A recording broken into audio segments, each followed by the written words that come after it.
Hi, welcome to a whole new year and a whole new set of possibilities for baking sourdough.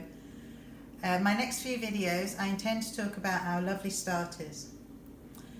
Some tips, some ideas, the way that I look after mine, and the first tip I'd like to give you this year is I keep mine in a bowl.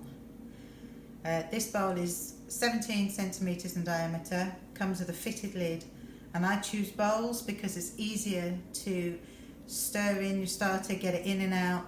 Starter is messy enough stuff as it is without using a jar with a smaller mouth to it that makes it difficult to get your spoon in and out. I've been there, I've done it, I'm happier with a bowl. So my first tip of the year, glass bowl. I intend to share more over the next few days. So for now, I'm going to go and feed my starter. How about my next tip for your starter is don't keep too much. This equates to about 100 grams of starter. That's all I keep. That's all you need to keep. If you keep a great big jar of starter and you just take out a little bit to feed it and use it every time, you've got to maintain the rest of that starter as well. And the more that you keep, the more flour you're going to need to keep feeding it, but also the more chance there is that it can get sluggish and slow, unless you're using a lot of it all the time.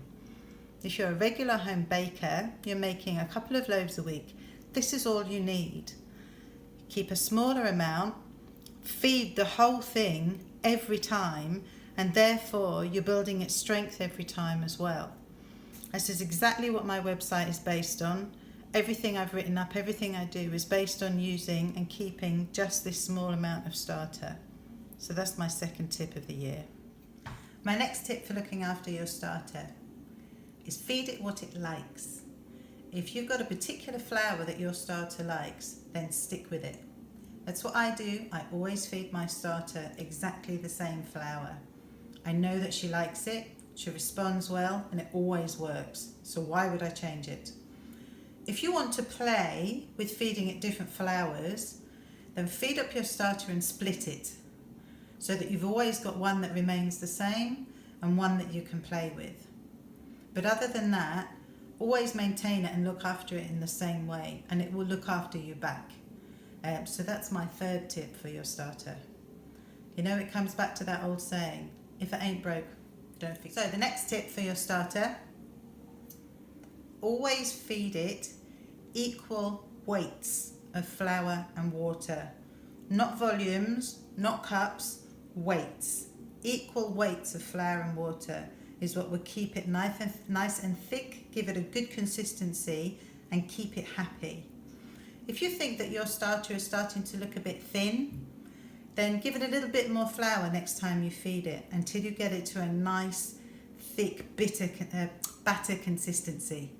So always feed equal weights of flour and water. My next tip is about storage. So this is the fitted lid that comes with my bowl. I store my starter in the fridge in between uses.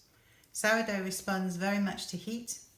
So if you put it in the fridge, it will halt it, so it will stop it growing. Bring it out, bring it up to room temperature or warm it up to use it, and it becomes all bubbly. Because my starter is quite strong, she often comes out of the fridge still bubbly and pushing against the lid full of gases. But people often ask where I store it. I store my starter in the fridge between uses, unless I'm going to use it every single day.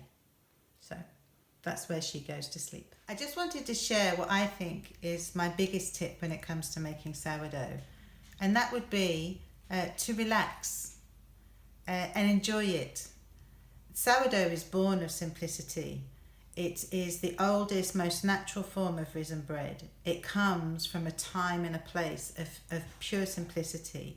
And it really is a lot easier to make than you might think. And you might be thinking, oh, that's easy for you to say, but I started somewhere too. And if you can relax and enjoy the process, enjoy your dough, get to know your starter and know what you need to do with it, it really can be just a pure thing of joy. It doesn't have to be difficult. It's not about percentages or any of that. It's just the joy of creating that beautiful loaf of bread to eat yourself or share with your family. So that's my biggest tip, I suppose, is just enjoy it. I hope that makes some sense.